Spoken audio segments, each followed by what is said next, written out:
অনুরাগের ছোঁয়া পর্বের শুরুতেই দেখা যায় সুদীপা এবং আদিত্য চিকিৎসা করানো রূপাকে নিয়ে বাড়িতে ঢুকছে, কিন্তু তার আগেই কুন্তলা মাসি এসে পুরো বাড়িতে ভয়ের আবহ তৈরি করে দেন।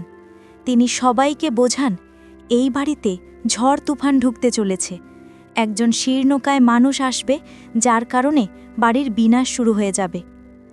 এই কথায় আতঙ্কিত হয়ে বড়মা বলেন, এর থেকে বাঁচার উপায় কি?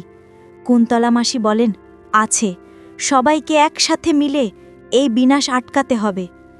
বড়মা প্রত্যয়ের সঙ্গে বলেন, পারব, অবশ্যই পারব। অন্যদিকে আদিত্যর বাবা সব ব্যাপারে সিদ্ধান্ত নেওয়ার ভার বড়মার ওপর ছেড়ে দেন। ঠিক তখনই রূপাকে নিয়ে আদিত্যরা ঢুকতেই বড়মা চমকে ওঠেন। কুন্তলার কথাগুলো তার মনে পড়ে যায়। বড়মা বলেন, ইনি কে? ইনি কিছুতেই এই বাড়িতে থাকবেন না। আদিত্য বোঝানোর চেষ্টা করলে বড়মা চিৎকার করে ওঠেন, একদম না, তুই নিজের ইচ্ছে মতো সব চালাচ্ছিস, আমার কথার কোনো দাম নেই। আদিত্যর বাবা তখন এসে কঠোরভাবে বলেন, আমার মাথায় দিব্যি থাকলো তুই এই বাড়ি ছেড়ে যাবি না, আর উনিও এই বাড়িতে থাকবে না।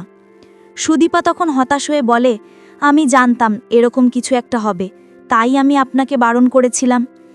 আদিত্যর মা অসুস্থ মানুষটার জন্য সহানুভূতি দেখালেও বড়মা তার সিদ্ধান্তে অনড় থাকেন। পরিস্থিতি শান্ত করতে সুদীপা বলে, আপনাদের ছেলে এই বাড়ি থেকে কোথাও যাবে না, আমি ওনাকে নিয়ে চলে যাব। ঠিক তখনই আদিত্য এক ঐতিহাসিক ঘোষণা করে। সে সুদীপার হাত ধরে নেয় এবং দৃঢ়ভাবে বলে, আমি এই বাড়ি থেকে কোথাও যাব না, আর আপনিও এই বাড়ি থেকে কোথাও যাবেন না।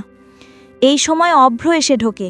সে সুদীপার হাত ছাড়তে বলে এবং জানায় যে সে তার মিলিটারি কোয়ার্টারে তাদের থাকার ব্যবস্থা করেছে। কিন্তু আদিত্য কারো সাহায্য নিতে রাজি হয় না। সে ঘোষণা করে, আমরা দুজনেই ওনাকে নিয়ে আউট হাউসে থাকব। এরপর আদিত্য এক আবেগঘন বার্তা দেয়। সে সুদীপার সেবার কথা উল্লেখ করে বলে, যে একজন কুড়িয়ে পাওয়া মানুষকে এভাবে সেবা করতে পারে, তাকে আমি স্বামী হয়ে কিভাবে তার হাত ছেড়ে দিই? আমি সবসময় ওনার পাশেই থাকব। আদিত্যর মুখে এই স্বামী শব্দটা শুনে সুদীপার চোখে জল চলে আসে। সে মনে মনে বলে, উনি কত সহজে স্বামী কথাটা বলে দিলেন। বাবার পরে কেউ একজন আমার হাতটাকে শক্ত করে আঁকড়ে ধরেছে। সুদীপার পিসি ও আদিত্যর মা এই সিদ্ধান্তে খুশি হন। আদিত্য রূপার হাত ধরে তাকে ভরসা দিয়ে বলে, না মা, আপনার হাত আমি কি করে ছেড়ে দিই? এরপর সুদীপা ও রূপাকে নিয়ে আউট হাউসের উদ্দেশ্যে রওনা হয়। বাড়ির ভেতরে তখন আরেক সংঘাত। পরমা ঘরে বসে কাঁদছিল। অভ্র ঘরে ঢুকে তাকে হাসি মুখে দেখেই বলে, কি করবে পরমা? তুমি ভেবেছ সব তোমার হাতের মুঠোয়, কিন্তু দুনিয়াটা এমন নয়। পরমা তখন রেগে গিয়ে বলে, আমার কি দোষ ছিল বলো? আমি আদিত্যকে ভালোবেসেছিলাম, ও তো সম্পর্কে ছিল, ও যোগাযোগ করেনি, আমি কি করতাম? আমি সত্যিই জানতাম না যে তুমি অভ্রর দাদা, আমি জেনে বুঝে এটা করিনি। আদিত্যর প্রতি পরমার এই দুর্বলতা দেখে অভ্র তাকে চরম হুঁশিয়ারি দেয়। সে বলে, তুমি তো কিছু করতে পারতে, কিন্তু তুমি করনি। এরপর পরমা অভ্রর কাছে শাস্তি চাইলে অভ্র কঠিন চোখে তাকিয়ে বলে, আমরা ন্যায়ের জন্য হাতে অস্ত্র ধরতেও কাঁপি না। তাই তোমাকেও বলছি, বদলে নাও নিজেকে। সুদীপাকে আমি বোন ডেকেছি, তার জন্য নিজেকে বদলে নাও। আদিত্যে এখন তোমার দেওর, সব ভুলে যাও। অভ্র পরমাকে কথা দেয়, বদলে যাওয়ার কষ্ট হলে সে তার পাশে থাকবে, কিন্তু নিজেকে বদলাতে হবে।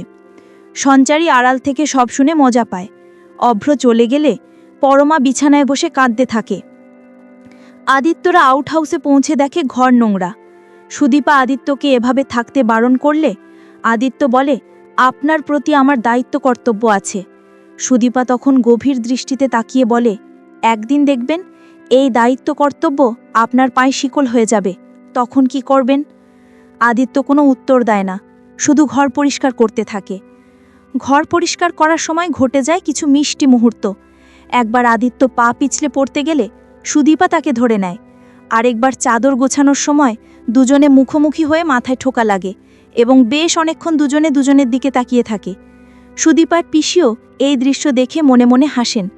একটু পরে সুদীপার পিসি রূপার জন্য শাড়ি খুঁজতে গিয়ে দেখেন সেই বটুয়াটা নেই, যার মধ্যে রূপার বাবা দেওয়া হাতটা ছিল। সুদীপা জানায়, সেটা আমি বিক্রি করে দিয়েছি। পিসি অবাক হয়ে বলেন, ওটা তোমার মা বাবার শেষ চিহ্ন ছিল, এ কি করলে? সুদীপা উদাসীনভাবে উত্তর দেয়, ওরাই তো নেই, ওদেরকে ছাড়া যখন থাকতে পারছি, ওটা ছাড়াও থাকতে পারবো। আদিত্য সবজি নিয়ে ঢুকছিল এবং এই কথাগুলো সে শুনতে পায়। সুদীপার এমন কথা শুনে আদিত্যরও খুব খারাপ লাগে, কারণ তার মনে হয় সুদীপার এই উদাসীনতা আসলে তার গভীর কষ্টের বহিঃপ্রকাশ। এই দৃশ্যটির মাধ্যমেই আজকের পর্ব শেষ হয়। তো বন্ধুরা, এই ছিল আজকের পর্বের গল্প। গল্পটি ভালো লেগে থাকলে লাইক দিও, কমেন্টে তোমাদের মতামত জানাও, আর আমাদের পেজ ও চ্যানেলটি ফলো সাবস্ক্রাইব করতে ভুলো না। দেখা হবে আগামীকালকের নতুন পর্বে। ততক্ষণ পর্যন্ত ভালো থেকো। টাটা।